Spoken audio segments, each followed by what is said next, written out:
Good day, everybody. How's it going? Dishnet 34, Rob Tomlinson here, welcoming you to today's episode of This Week in Perfect Team, episode number 231 for our fourth set of Negro League cards, folks.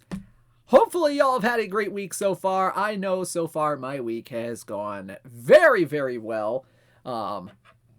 I'm not sure about my team yet, but at least they have a winning record right now in Gold League right now. But today we celebrate the Negro Leagues once again with a brand new set of cards. And folks, I am pleased to let you know that just before, before everybody asks, okay, there will be missions and mission reward cards today. There's going to be 2 mission reward cards, by the way, today. So those are going to happen right at the very end here today. So just to get the questions out of the way, the inevitable questions of, are there missions? Are there missions? Hey, Dish, there missions? Yes. There will be missions today. Some of them, pack missions. Some of them have some pretty sweet player cards. That a couple of them that we're going to show off here today. All right? I'm not clear. Are there missions? Yes, there are missions. All right, folks. Let's go ahead and get into the action here today. And we're going to start off.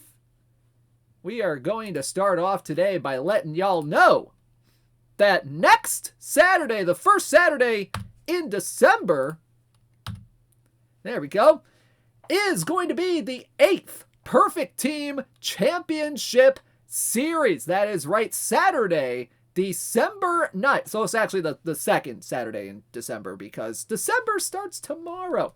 So it's not the first Saturday, it's the second Saturday in December.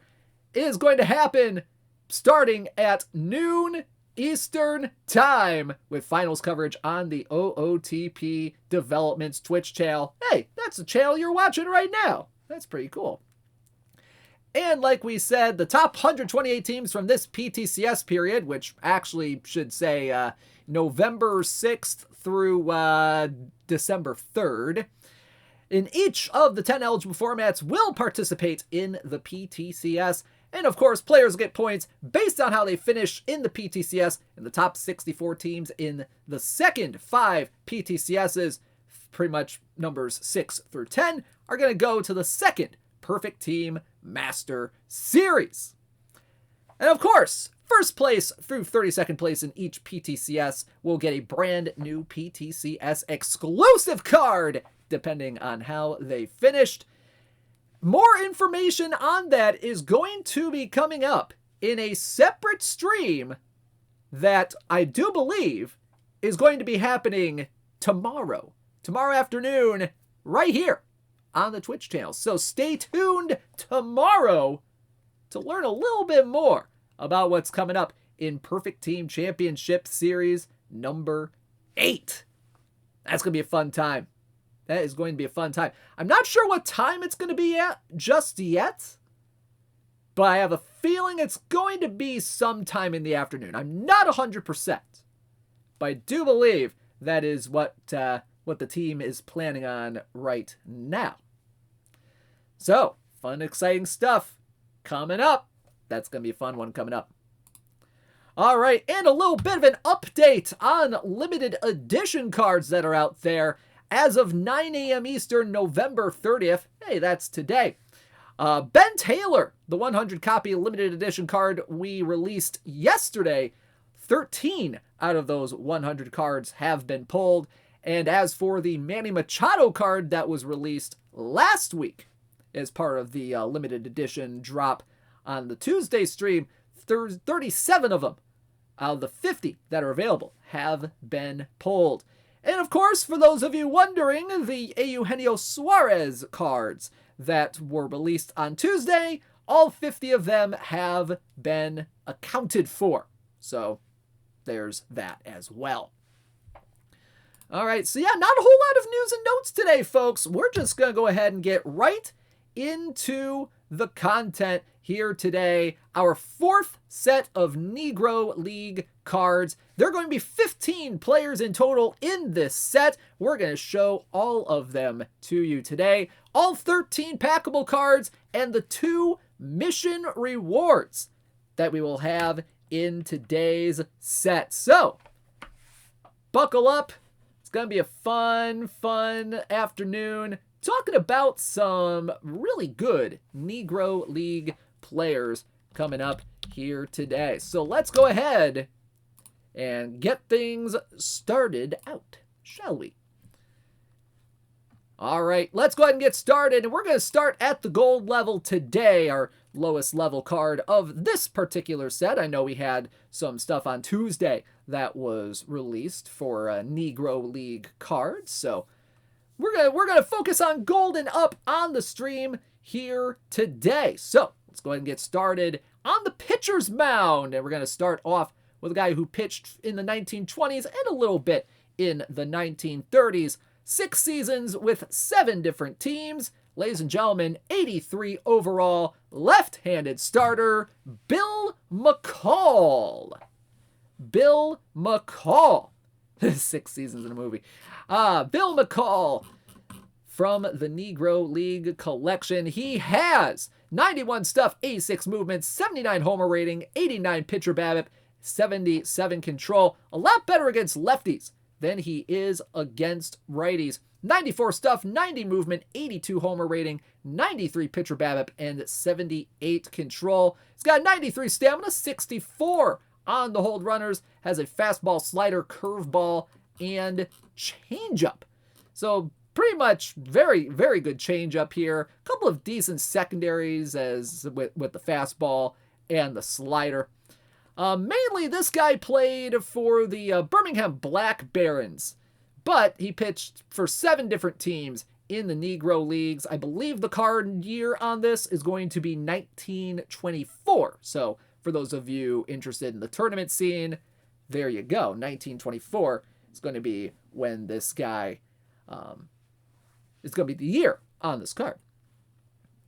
Let's see. So against lefties, he's got 94 stuff, 90 movement, 82 homer rating, 93 pitcher BABIP, 78 control.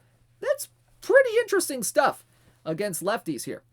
Bill McCall can play pitcher and a little bit of left field. However, I don't think you really want to put him out there too often. Not really great defense out there at this point.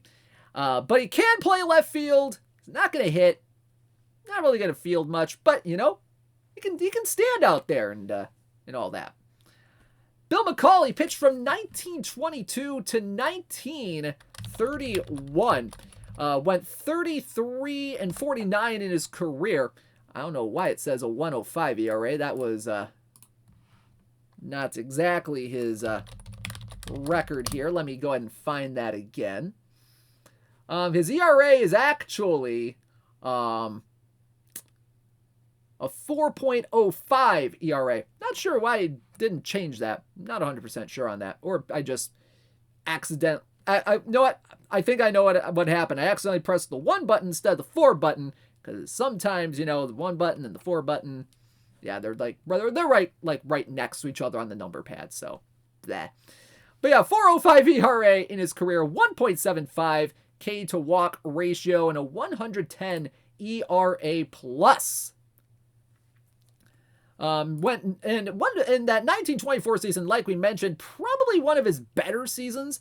He went 9-12 with a 3.99 ERA in 31 games between the Birmingham Black Barons and the Kansas City Monarchs during that year.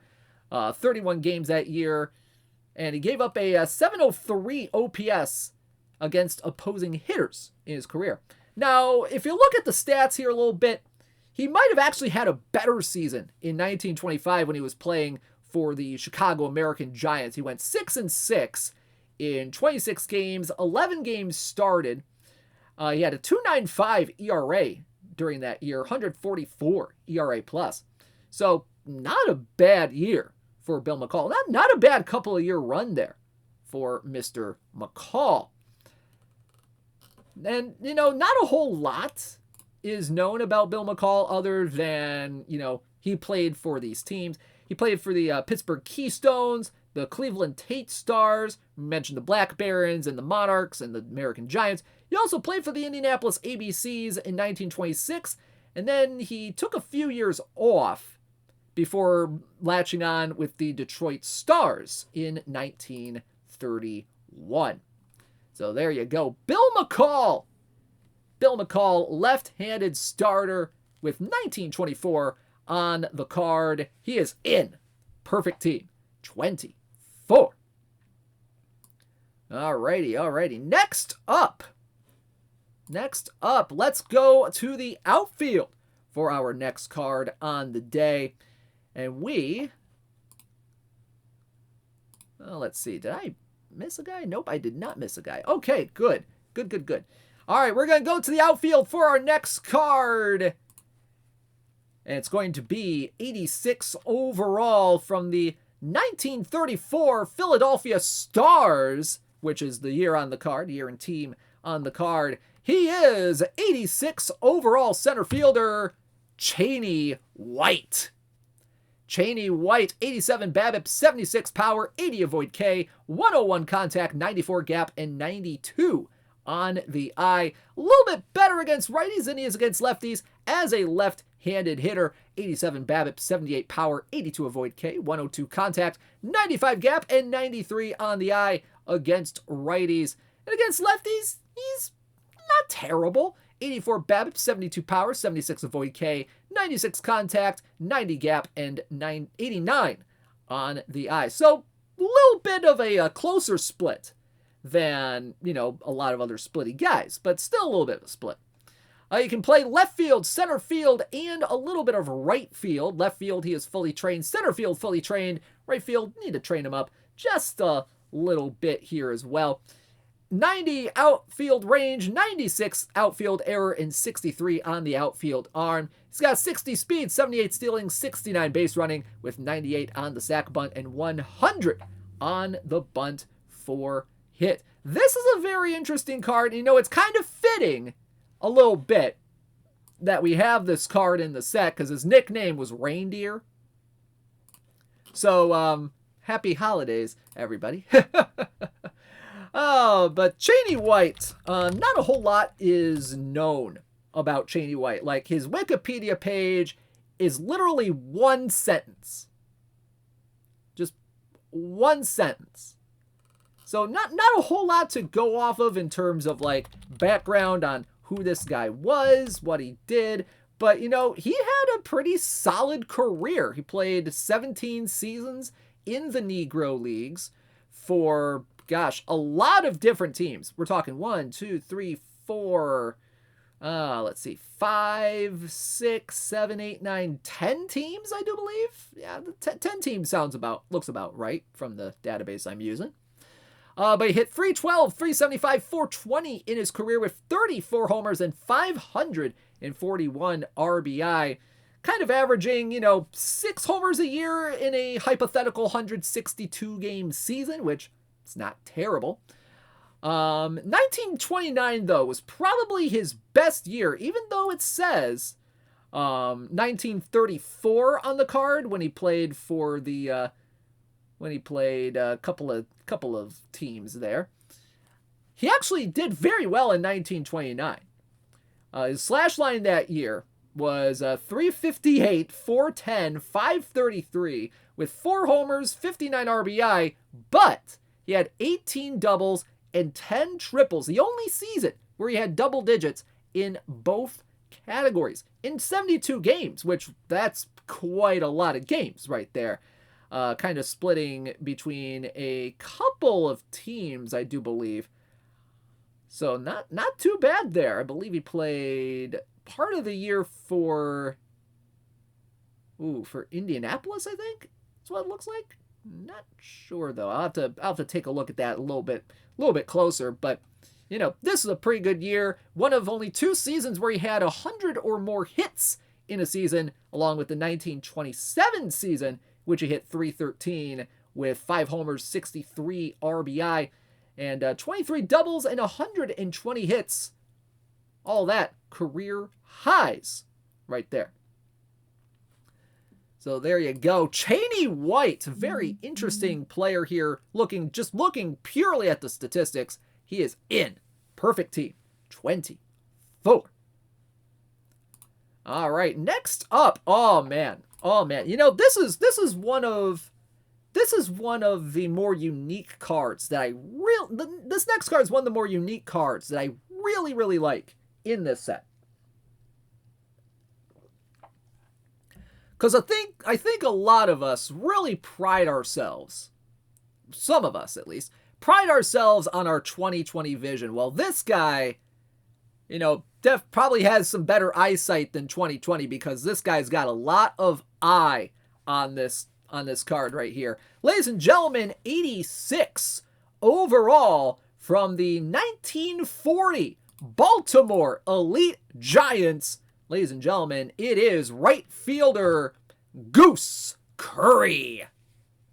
Goose Curry, 85 BABIP, 83 power, 71 avoid K, 99 contact, 94 gap power, and 121 on the eye.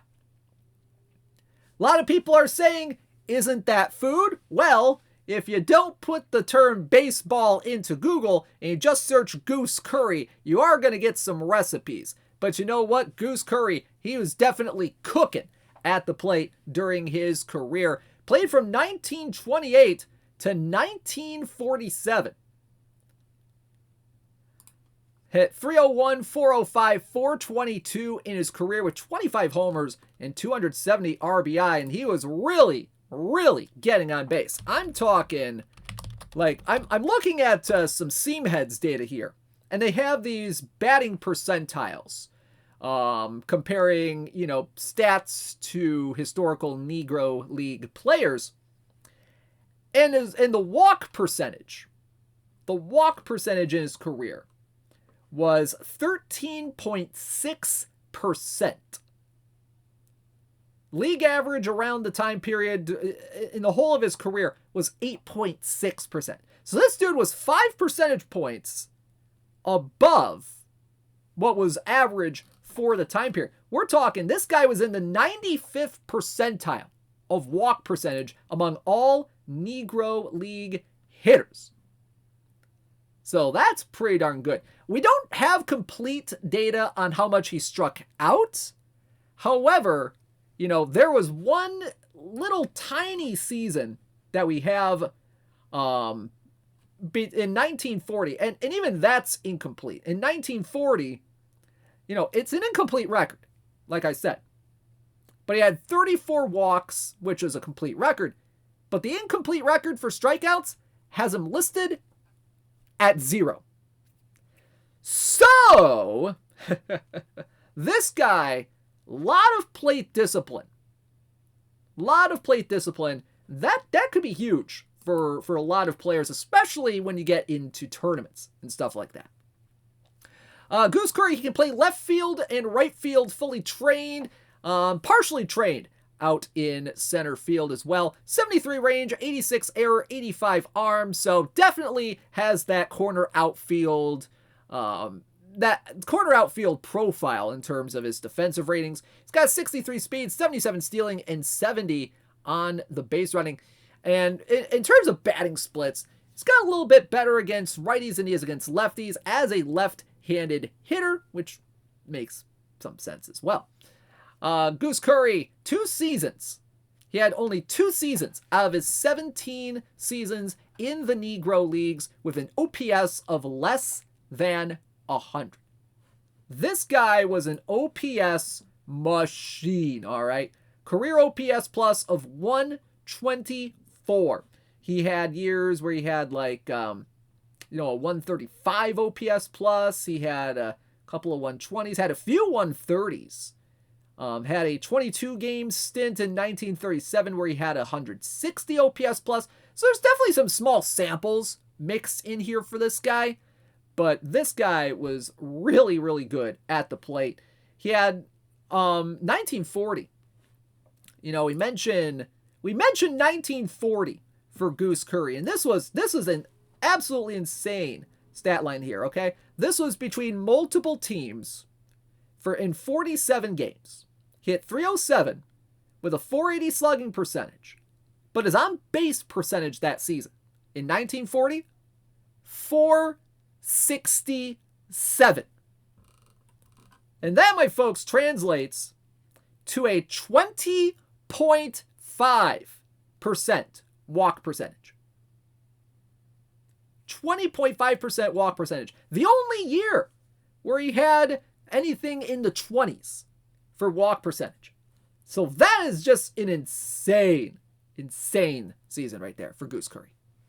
So there you go. Goose Curry, right fielder from the Negro League collection. He is in Perfect Team 24. Also, a little bit of a lesser known fact about Goose Curry is that he can pitch a little bit too. 52 stuff, 79 movements, 78 homer rating, 64 pitcher BABIP, and 105 control. He's got some stamina on him. He's got a little bit of hold runners, ground ball guy, fastball and curveball combo. So if you want him to pitch a little bit, kind of maybe as a emergency option, he can do that for you. Plus, he has really good control. So he can find the strike zone. He has some good eye. This guy's pretty interesting stuff. Now, Goose Curry as a pitcher, obviously not as great as Goose Curry was as a hitter. Had just 102 games as a pitcher, 58 starts, mainly toward the start of his career. He transitioned to being mainly a hitter after 1932, pitched in like maybe 1 or 2 games a season after that point. But his best season was actually his first season on the mound in 1928. Went 7-10 with a 4.66 ERA, had the most starts and most games of his career. So there you go. Goose Curry in Perfect Team 24. All right, speaking of pitching, let's go back to the pitcher's mound for our next guy. Ladies and gentlemen, we have the ace of the Cleveland Buckeyes, the Cincinnati Buckeyes. He played a long time for that franchise in the Negro Leagues. Ladies and gentlemen, 88 overall, right-handed starter, and we're going to bring him to you from the 1940 Memphis Red Sox when he pitched for them. Ladies and gentlemen, it is right-handed starter, Eugene Bremer. 55 stuff, 94 movement, 86 homer rating, 92 pitcher BABIP, and 103 control.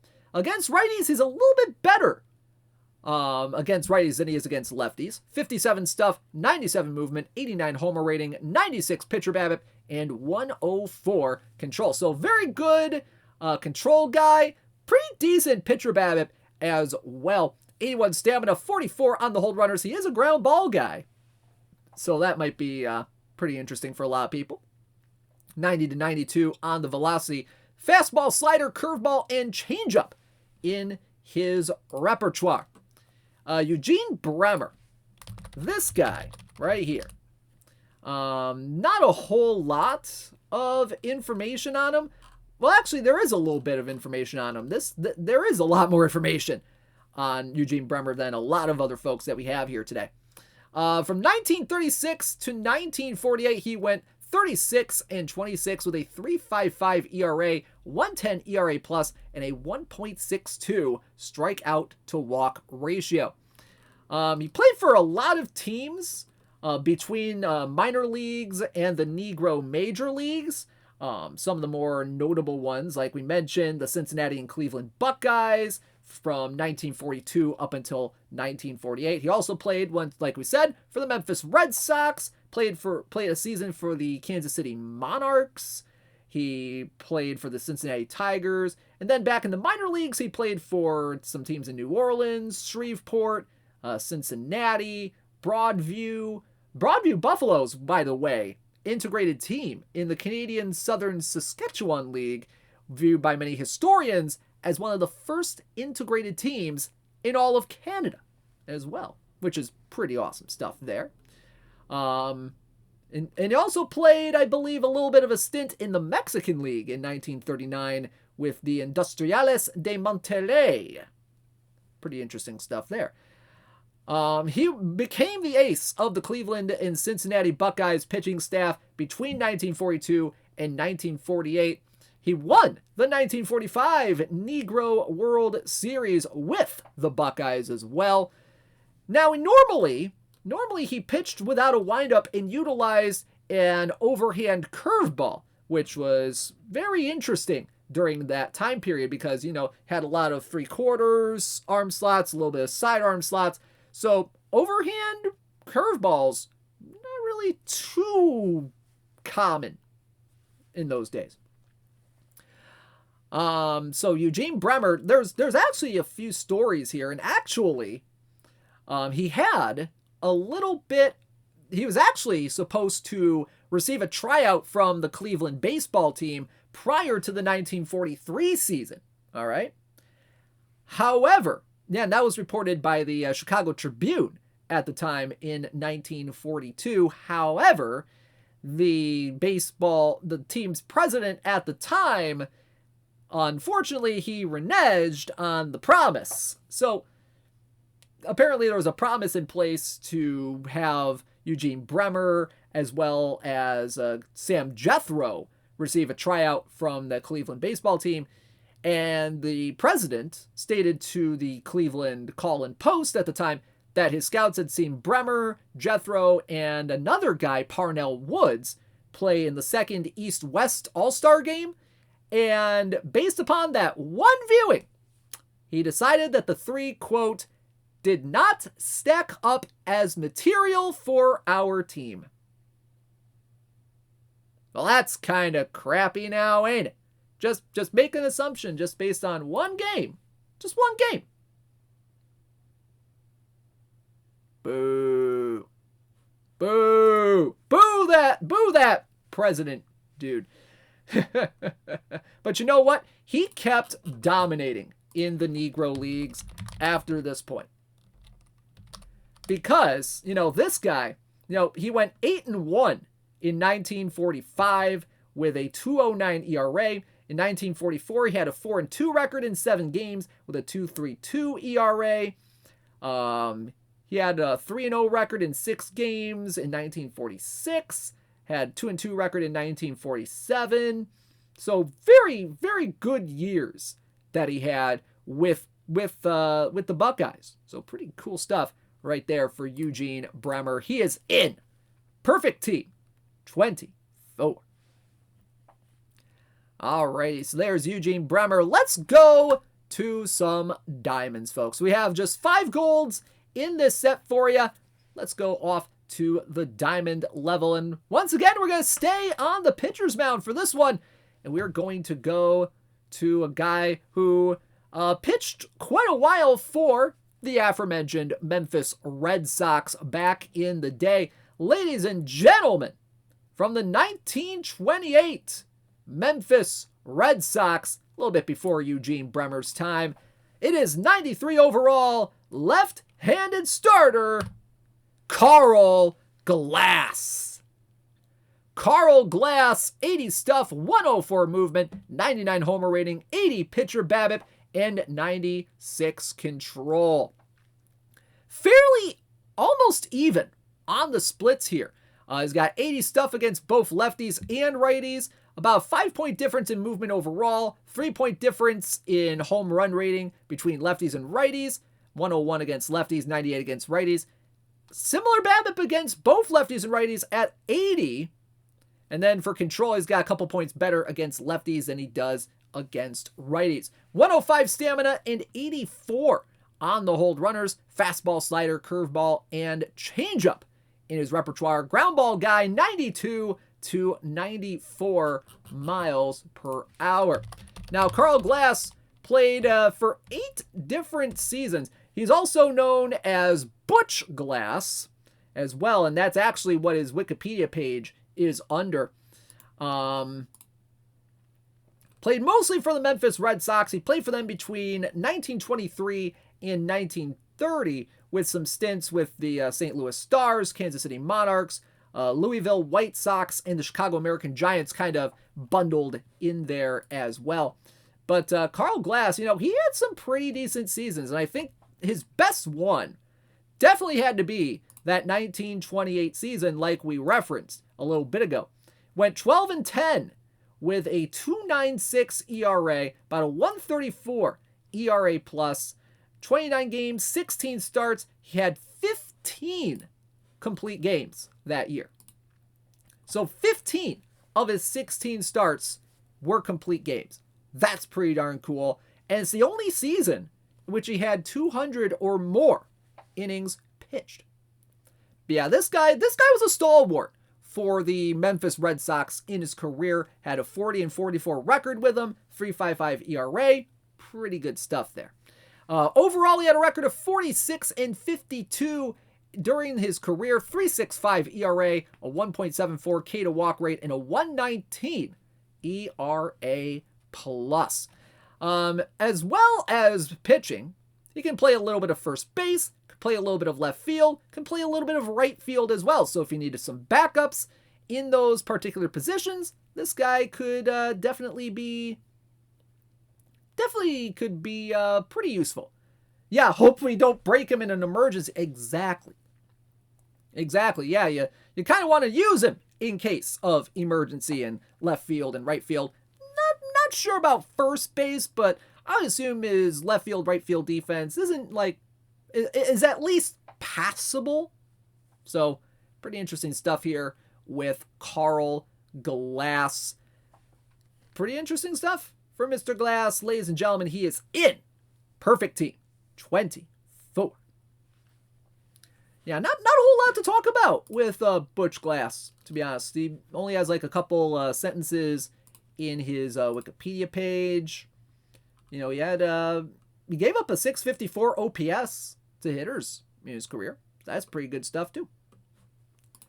All right, next up, let's go. Oh man, you guys might know him might know our next guy from his stellar major league career, but this guy had a few years in the Negro Leagues before he made it big with the Chicago White Sox. Ladies and gentlemen, 93 overall, third baseman from... Oh, which one is it? From the New York Cubans, it is 93 overall, Minnie Minoso. Or Minnie Minoso, since there's the little tilde above the N. Ladies and gentlemen, Minnie Minoso, 100 BABIP, 67 power, 95 avoid K, 114 contact, 116 gap, and 81 on the eye. And these are fairly interesting splits here as well. Not quite level, but definitely a little bit better against lefties than against righties. Against lefties, he's got 104 BABIP, 69 power, 97 avoid K, 119 contact, 119 gap power, and 84 on the eye. Against righties, he's got 99 BABIP, 66 power, 94 avoid K, 112 contact, 115 gap, and 81 on the eye. He can play fully trained at third base, left field, and right field. With 82 range, 95 error, 88 arm, and 84 turn double play on the infield. In the outfield, he's got 79 range, 78 error, and 84 on the arm. In terms of the speed, he's got 88 speed, 84 stealing, and 96 base running, 72 sack bunt, 83 on the bunt for hit. Now, y'all know this guy, Minnie Minoso, for his 17 seasons in MLB, which included a little bit of a cameo in 1980 for whatever reason. But this guy had a pretty solid Negro League stint as well that a lot of people don't talk about. Now, he was very fantastic in a couple of those seasons, 1947 and 1948 in particular. Kind of struggled in his first season. In 1946, hit just 226 with a few homers, 14 RBI. But once you get to 1947, in 1948, he really started hitting the ball well. 1947, he hit 346, 402, 483, a couple homers, 25 RBI, but honestly, his most complete season would probably be the 1948 season like it is on the card. He has a 350 average, 391 on base, 558 slugging percentage. In 38 games, he had 13 doubles, 6 triples, 3 homers, 27 RBI for a 182 OPS plus during his final year in the Negro Leagues. But he didn't win the Negro World Series in 1948. He won it in 1947 with the New York Cubans. So pretty cool stuff there. And of course, as y'all know, he signed with Cleveland in 1948 initially, then moved to the White Sox a little bit later, and the rest, as they say, is history. Pretty cool stuff right there. So overall, in his Negro League career, he had 313 average, 369 on base, 475 slugging, 9 homers, and 66 RBI. Alrighty. So, yep, and also Manny Minoso became the first black Cuban in the major leagues when he debuted in 1949 with Cleveland. Pretty cool. All right, so there you go. Manny Minoso in Perfect Team 24. All right, let's move on to a guy that also had a little bit of a major league career post-integration, but he had a few years in the Negro Leagues as well and hit very well during his time period in the Negro Leagues. Bit of a slugger, this next guy, ladies and gentlemen, from 1947. Let's give it up for 95 overall second baseman, Hank Thompson. Hank Thompson, 85 BABIP, 107 power, 76 avoid K, 109 contact, 96 gap, and 79 on the eye. A little bit better against righties as a left-handed hitter. He's got 86 BABIP, 109 power, 78 avoid K, 111 contact, 97 gap, and 81 on the eye. And against lefties, he's not terrible. 81 BABIP, 100 power, 69 avoid K, 102 contact, 91 gap, and 74 on the eye. He can play second base, shortstop, and right field fully trained. 87 range, 72 error, 85 arm, and 85 turn double play on the infield. 78 outfield range, 80 error, 72 on the arm. Speed, stealing, and base running, it's not terrible. 59 speed, 77 stealing, 68 on the base running. In his Negro League career, he played for a few teams during that time period. Hit 319, 394, 498 with 18 homers and 99 RBI. Fun fact about him, he started in 1943 at the age of 17. And he still hit very well during that time period. He hit 315 with a 789 OPS in 40 games for the 1943 Kansas City Monarchs before he took a few years off to be in the Army during World War II. And then he came back and resumed hitting back in 1946 with the Monarchs, hitting 298 with a few homers. 1947, which this particular card is going to be based off of, hit 335, 413, 578 with 8 homers and 36 RBI for the 1947 Kansas City Monarchs as their shortstop in 43 games. And that's pretty darn good. And of course, he played in MLB from 1947 through 1956 for both the St. Louis Browns and the New York Giants. Awesome, awesome stuff right there. So there you go. Hank Thompson, second baseman from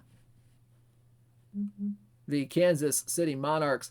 And yeah, pretty cool stuff. So he played his first game with the his major league debut came in 1947. He integrated the Browns lineup 2 days before Willard Brown did for the Browns. And then the following day, Thompson played second base. Brown played center field for the Browns in a game against the Boston Red Sox. That game on July 20th, 1947, marked the first time that 2 black players appeared in the same major league lineup. Him and Willard Brown. Pretty cool stuff right there. Ladies and gentlemen, Hank Thompson is in Perfect Team 24. All right, so there you go, Hank Thompson. Let's go ahead and move back to the pitcher's mound once again.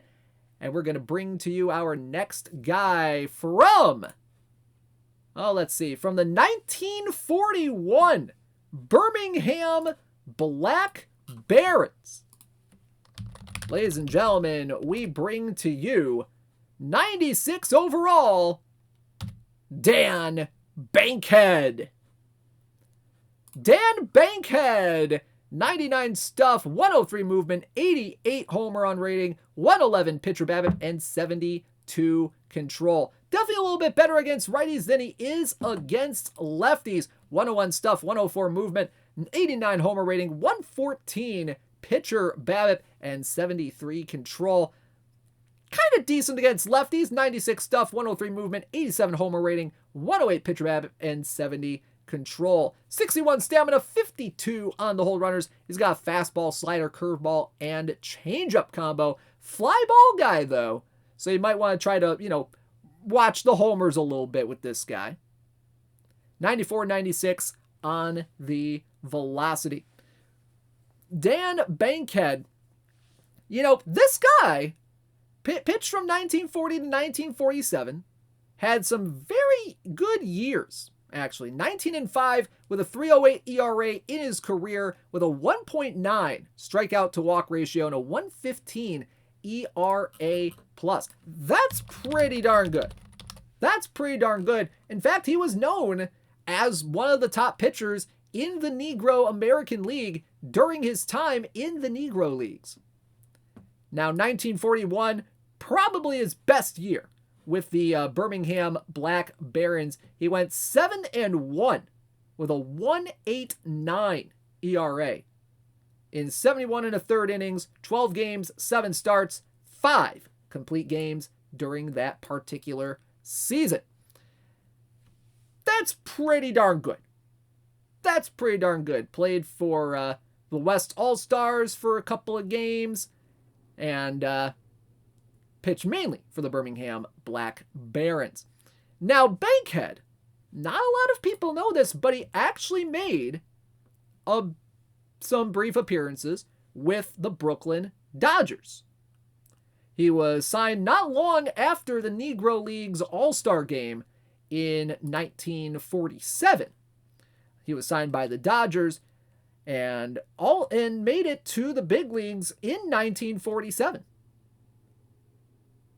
He was also leading the Negro Leagues with a .385 batting average at the time. He's got a little bit of hitting ratings down there in the bottom left-hand corner. He's got 64 contact, 58 power, 61 eye overall. But yeah, he had a .385 batting average by the time he was purchased by the Dodgers. And on August 26th, 1947, as a pitcher, he pitched in relief that day. He didn't do too well, gave up 10 hits in 3 1/3 innings. But in his first major league at-bat, facing off against a guy named Fritz Ostermuller, hit a dinger. Hit a dinger off of him in his first major league at-bat. That is incredible. So a rarity for a pitcher to have a home run in his first major league at-bat. Now, his National League statistics, Unfortunately, they do leave a little bit to be desired. His success in the Negro Leagues didn't exactly translate to the National League. In fact, in the NeL, he had a 9-5 record in 52 games, mostly in relief. Played the majority of that time coming in the 1950 season with Brooklyn. He had a 6.52 ERA in the big leagues. So the success in the Negro American League unfortunately did not translate for him into the National League. But you know what? His Negro League statistics were pretty darn incredible. So there you go. Dan Bankhead from the Birmingham Black Barons is in. Perfect team. 24. Alrighty. Let's move on to our next guy. Ooh, boy. This next guy. Whoo. Folks, if you are looking for some power,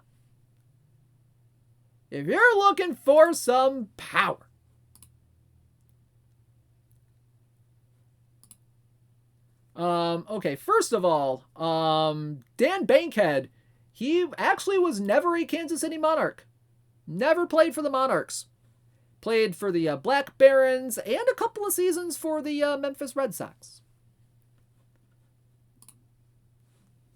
Never a Kansas City Monarch, which is a little bit surprising, but oh well. Next up, boy, if you want a little power in your lineup, this next card can definitely provide. Ladies and gentlemen, a guy who has 87 career home runs in the Negro Leagues. From the 1928 St. Louis Stars, it is 97 overall, left fielder, Wilson Rivas. Wilson Rivas, 104 BABIP, 122 power, 99 avoid K, 137 contact, 99 gap power, and 57 on the eye. Whoo! Some big power on this guy right here. A little bit better against lefties than he is against righties as a right-handed hitter. 107 BABIP, 131 power, 103 avoid K, 143 contact, 103 gap, and 59 on the eye. More of a line drive kind of hitter and a pull hitter on his tendencies. He can play second base. He can play a little left field. He can play some center field. He can play some right field as well. Defensively, though, he's not going to be great out in the field defensively. Got 52 range, 55 error, 34 arm, and 57 turn double play on the infield. In the outfield, he's got 66 range, 68 error, and 66 on the outfield arm. He can bunt very well, though. 100 sack bunt and 97 on the bunt for hit. Ooh, boy. Wilson Rivas. This guy was one heck of a slugger in his career.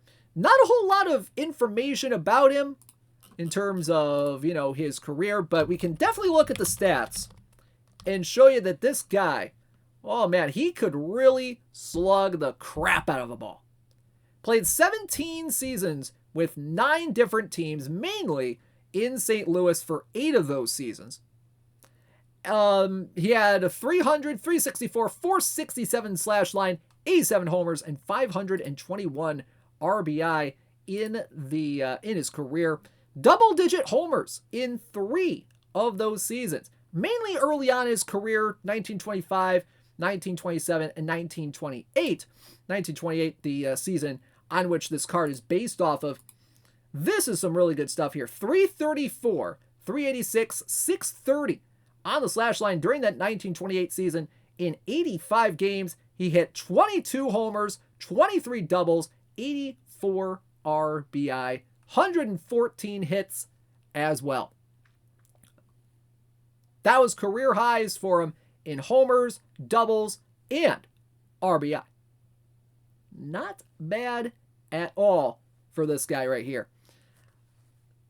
So yeah, this guy could definitely be a slugger in some lineups. Definitely gonna be a fun card to watch, maybe down in the lower leagues of Perfect Team. Kind of see how many homers this guy can rack up.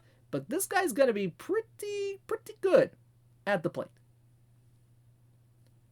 So there you go. Wilson Rivas, left fielder from the St. Louis Stars, is in Perfect League.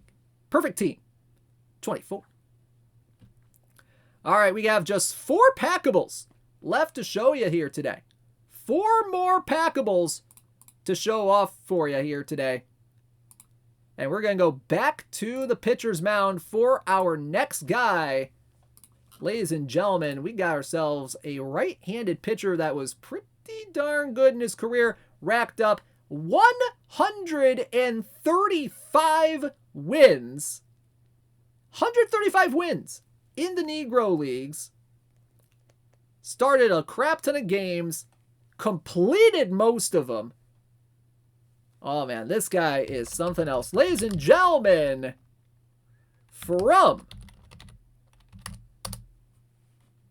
let me find the year here. From the 1930 Kansas City Monarchs, it is 97 overall, William Bell. William Bell. 91 stuff, 111 movement, 103 homer rating, 91 pitcher BABIP, and 107 control. Now, some very interesting splits here. So against righties, it's got 97 stuff, 113 movement, 103 homer rating, 96 pitcher BABIP, and 108 control. Against lefties, he's got 84 stuff, 109 movement, 103 homer, 85 pitcher BABIP, and 105 control. So definitely a lot better against righties as a right-handed pitcher than he is against lefties. He has 111 stamina, 52 on the hold runners. Extreme ground ball guy, 91, 93 on the velocity. Fastball, slider, curveball, and sinker in his repertoire. So William Bell. Holy cow. William Bell. This guy had a really great career in the Negro Leagues. Now, he was on some of the same teams as Bullet Joe Rogan, Jose Mendez with the Kansas City Monarchs, but he was kind of a lot of people say he was kind of a quiet guy, but very well liked. And let me tell you, this guy could complete what he finished. He had 185 games started in his career, and according to the great folks over at Seamheads, 134 of those games were complete games. That is pretty fantastic stuff. 185 games started, 134 complete games. So hence the 111 stamina on this guy. But he played from 1923 to 1937, 135 wins, 61 losses, a 3.20 ERA, my apologies, 1.84 K to walk ratio, and a 127 ERA plus in his career. Had 8 seasons of 10 or more wins, 1924 through 1927. Also had some in 1929 and 1930. 1932, he had 15 wins, as well as 1926, he had 15 wins.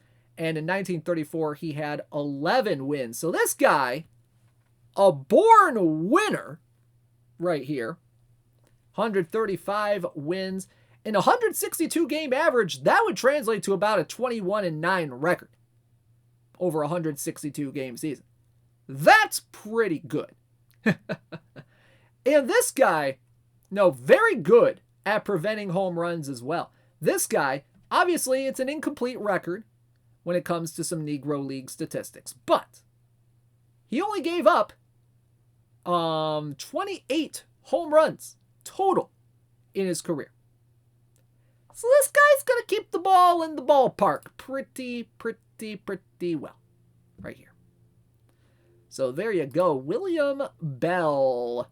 William Bell, he'd also be a manager for the Newark Eagles for a few years as well. And his 721 career winning percentage, according to Wikipedia, his career winning percentage, the highest in Negro League history. Some more pretty cool stuff right there. So there you go. William Bell, 97 overall. He is in. Perfect Team 24. All right. Next up on our docket. Let's see what we got here. We got a Cuban guy as our next player here. And this guy, very, very notable in the annals of Cuban baseball. Played quite a long time in that area. He was up there in statistics with some guys like Cristobal Torriente. This guy was very, very good at what he did. And ladies and gentlemen, we bring to you from the 1935 New York Cubans, it is 98 overall, Alejandro Ohms. Alejandro Ohms. 98 BABIP, 89 power, 65 avoid K, 109 contacts, 110 gap, and 95 on the eye. Definitely a lot better against righties than he is against lefties in several categories. 100 BABIP, 92 power, 67 avoid K, 112 contact, 112 gap power, and 97 on the eye. He can play left field, he can play center field, he can play right field. Center field, he is fully trained up in there, partially trained in left and right field. 100 range, 104 error, and 61 on the eye. That's pretty darn good right there.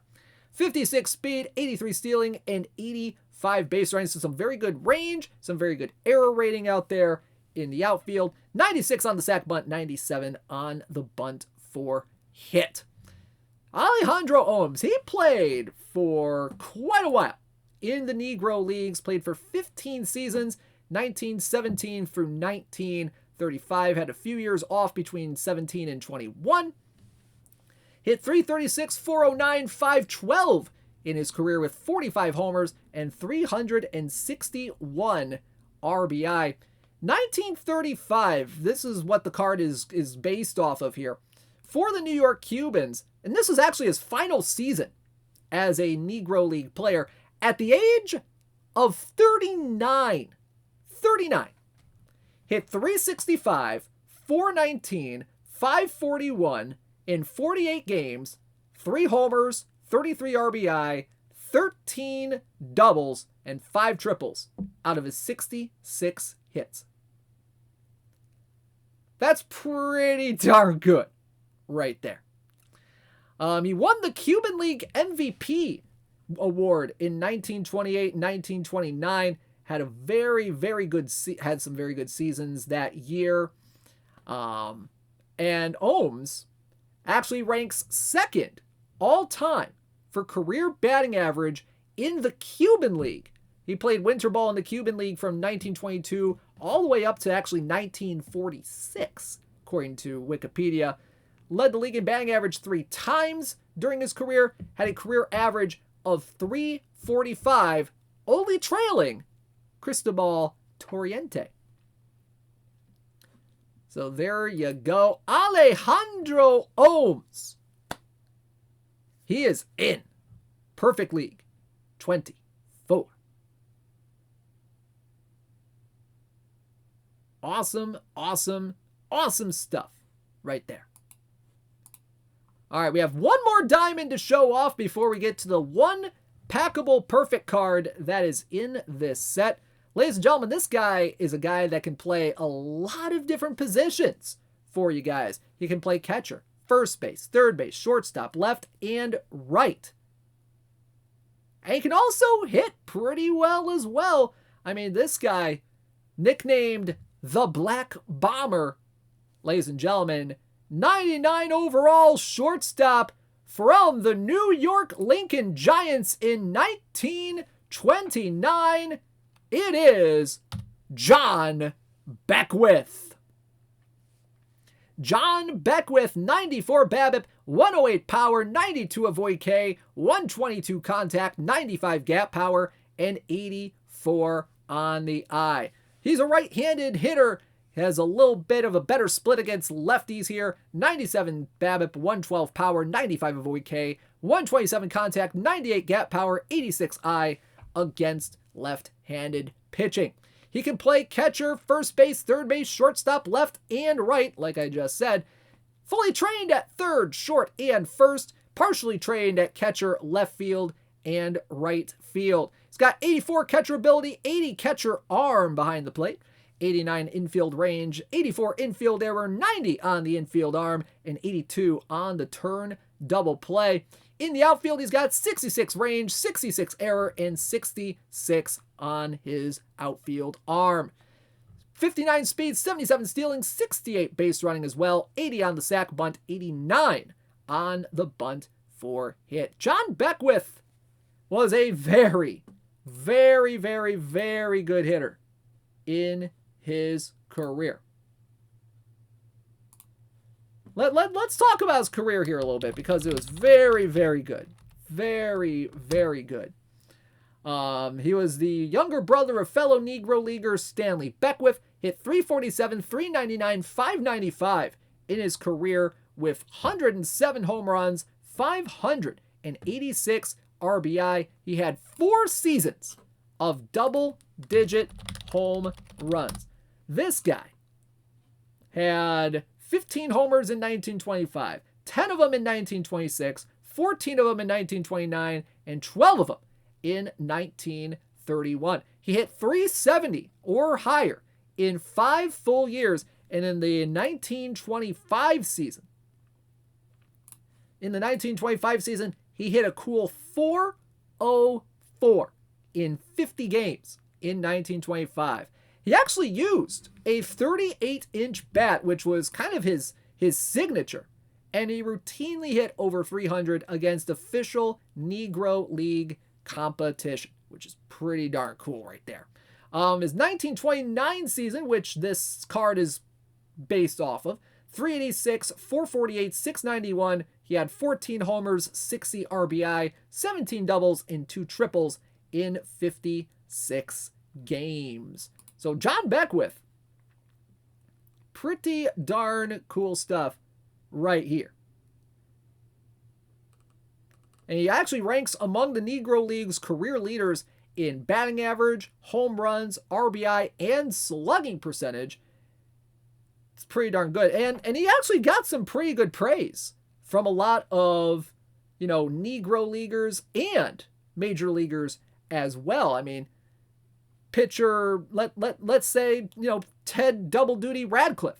He claimed that nobody hit the ball any farther than Beckwith, Josh Gibson, or nobody else. Babe Ruth himself said that John Beckwith, not only can he hit harder than any Negro ball player, but any man in the world. And actually, in 1 year, John Beckwith hit an estimated 460-foot home run at Griffith Stadium. And the ball would have gone farther had it not been stopped by a 40-foot high sign. That, my friends, is incredible power right there. So there you go. John Beckwith is in Perfect Team 24. All right. Our last packable card before we start getting into the mission rewards. Folks. If you want to talk about some of the great players in Negro League history that also made the jump to the major leagues, you got guys like, we talked about Larry Doby, we've talked about Jackie Robinson, obviously Jackie Robinson, the big one right there. But this guy right here had a very solid Negro League career. Probably, if not one of the best catchers that played in the Negro Leagues and made it to the big leagues in Major League Baseball. Ladies and gentlemen, 100 overall from the 1945 Baltimore Elite Giants. It is 100 overall catcher Roy Campanella. There's your Roy Campanella card, folks. 111 BABIP, 69 power, 106 avoid K, 129 contact, 111 gap power, and 99 on the eye. He's a lot better against lefties than he is against righties at the plate. 117 BABIP, 76 power, 112 avoid K, 141 contact, 116 power, gap power, and 106 on the eye. Defensively, he can play catcher and a little bit of right field as well. Right field, very interesting there. 103 catcher ability, 113 on the catcher arm for Roy Campanella. In the outfield, he's got 50 range, 56 error, and 50 arm, so kind of more of a emergency fill-in kind of guy in right field. He's got 44 speed, 78 stealing, and 73 base running with 78 sack bunt and 72 on the bunt for hit. He had a pretty solid Negro League career, kind of toward the late parts of the Negro Leagues. Roy Campanella, he started in 1937, played until 1945. The fascinating thing about Roy Campanella is that he started playing in the Negro Leagues on weekends at the age of 15.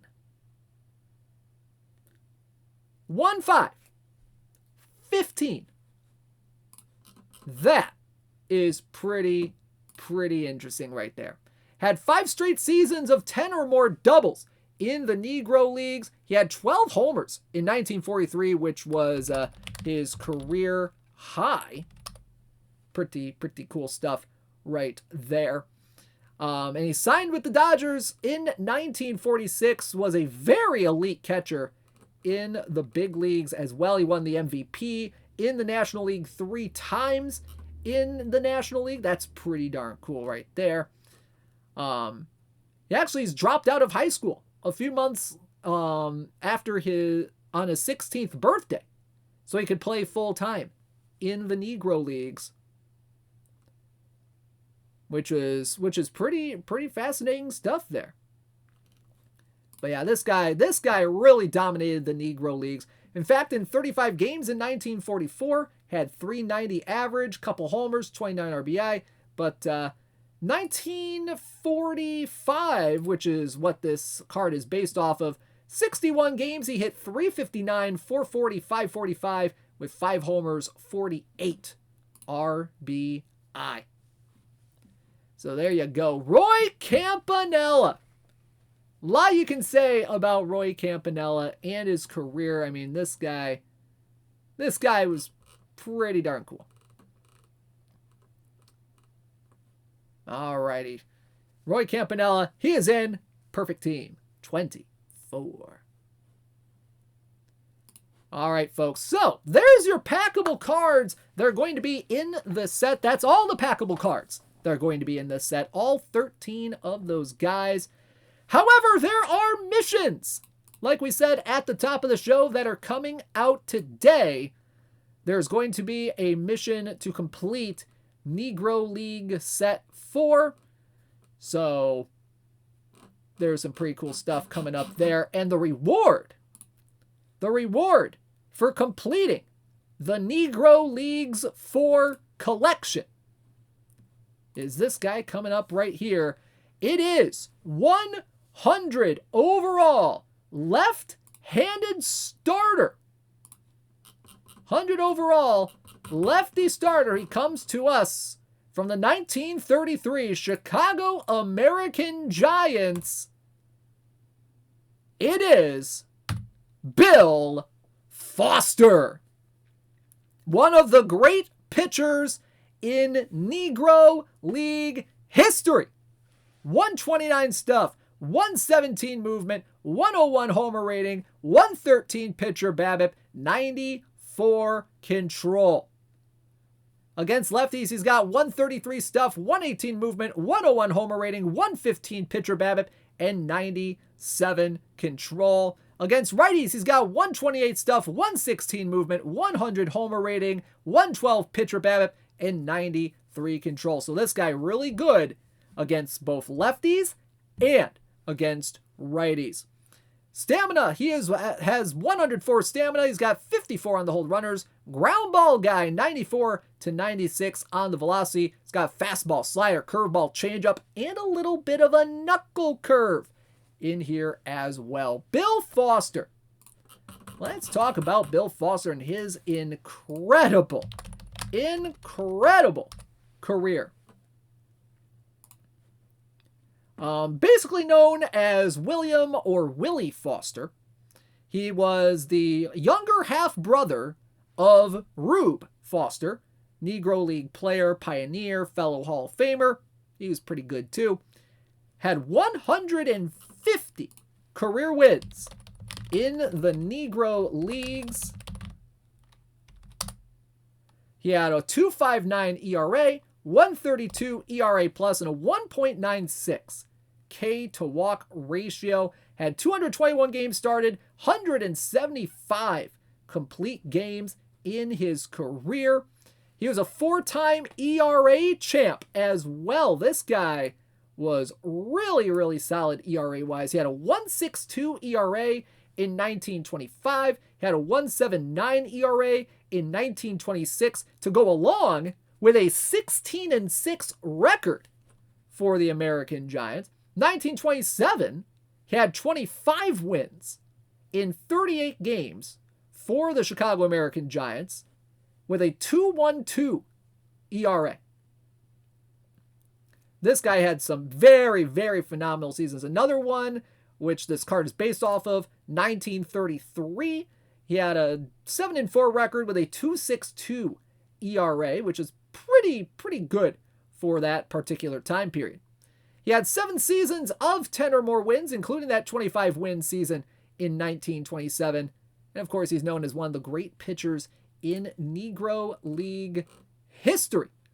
And one of the umpires in the Negro League said Foster had this, well, at least the umpire that umpired in the major leagues as well, said that this guy had the same perfect delivery of Herb Pennock, but was faster by far with a sharp curve and had what all great pitchers have, control. Negro League player and manager Dave Malarker favorably compared this guy to Satchel Paige, saying that Bill Foster was his star pitcher, the greatest pitcher of our time, not even barring Satchel Paige. That is some high praise right there for this guy.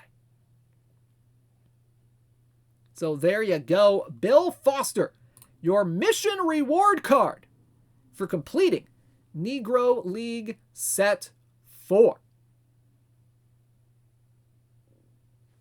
Now, there is a mission that's going to be coming out today to complete Negro Leagues Sets 1 through 4.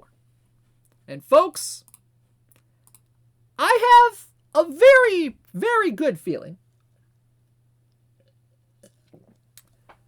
that this might be someone that y'all have been waiting for from this set for quite a while.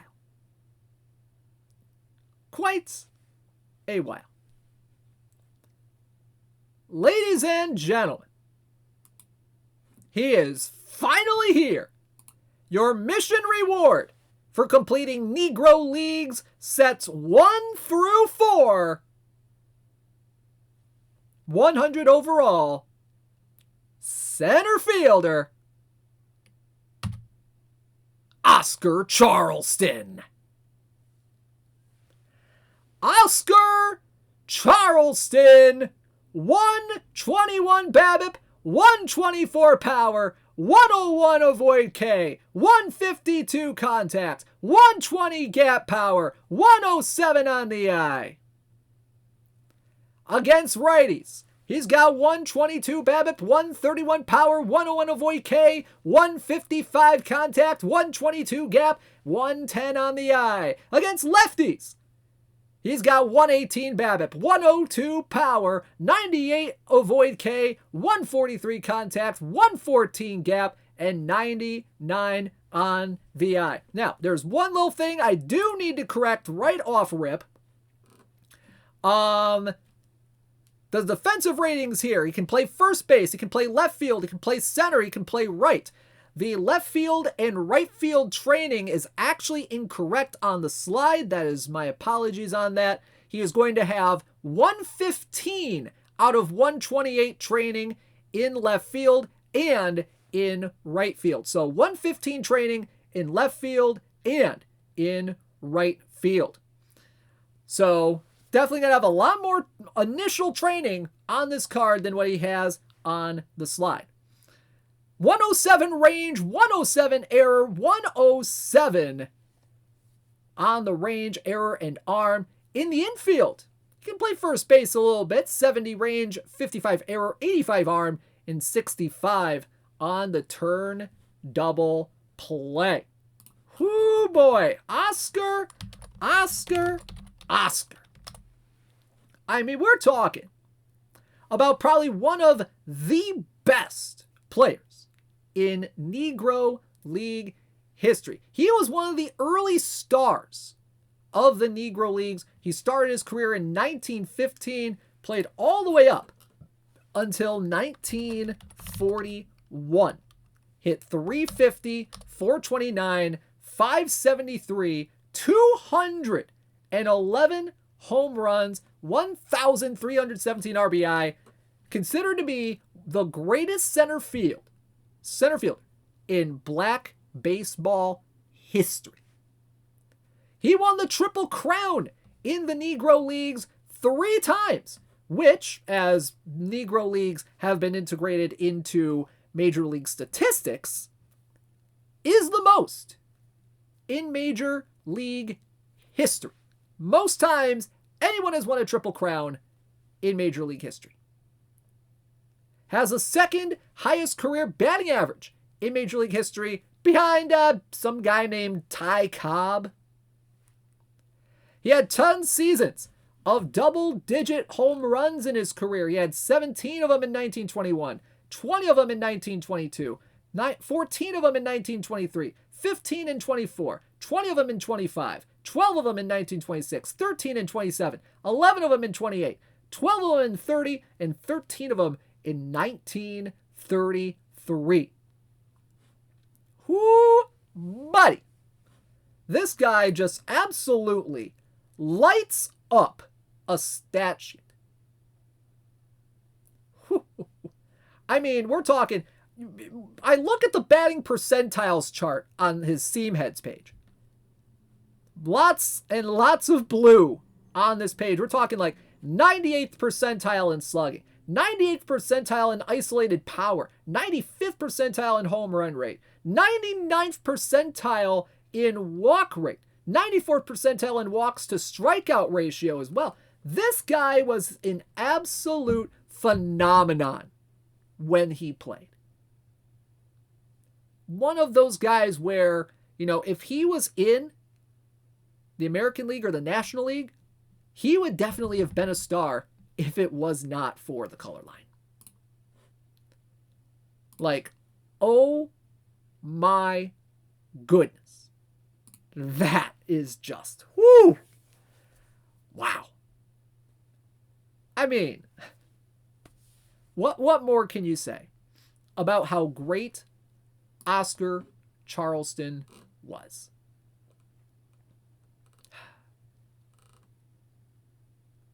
Man, oh man, oh man. There's a lot of stories with this guy in his career. There are too many to tell. Here's an interesting one. He actually umpired for the Negro National League beginning in 1946, which was pretty cool right there. Oh, man. Oh, man. So there you go. Oscar Charleston. So many stories you could tell about this guy. Very, very cool stuff. Ladies and gentlemen, Oscar Charleston is in Perfect Team 24. And ladies and gentlemen, cards are live. The cards are live. We are just waiting on the missions.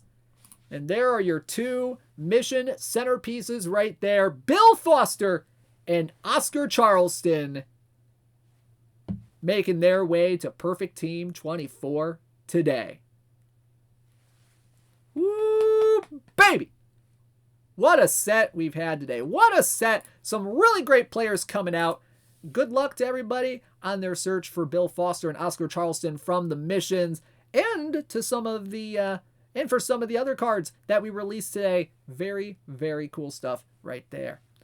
All right, so before we sign off for the day, let's say congratulations to our weekly leaderboard champions for week number 34, PTCS 8 period week number 4.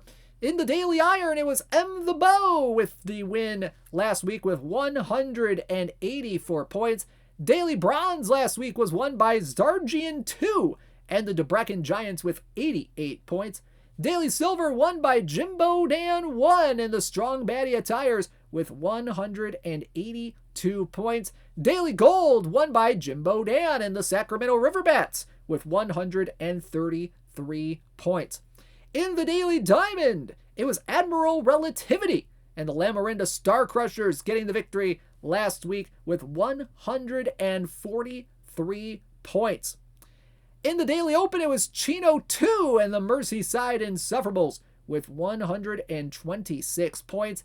Daily Wildcard last week won by Esther 31 and the Minneapolis Millers with 137 points. Weekly tournaments last week won by James HS 2233 and the Barrow Snowballers with 134 points. Perfect Draft Daily.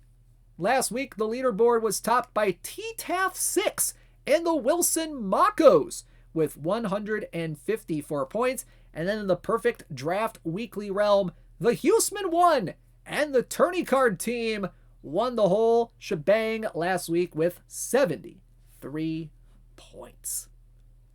All right, some pretty cool stuff for our winners. Awesome, awesome, awesome stuff last week. All right, folks. Well, folks, thank you so much for tuning in. We really, really appreciate y'all being here. Oh, man, we are going to have some great fun with these cards, 100%. Hopefully y'all have some fun with these cards. I know I will if I eventually get them on my team. Thank you so much for tuning in. Have a great rest of the day. I will see you back here on Friday for the Perfect Team Friday Showdown. Take care, everybody. This has been Edition F34 Rob Tomlinson signing out. Have a great day, everybody.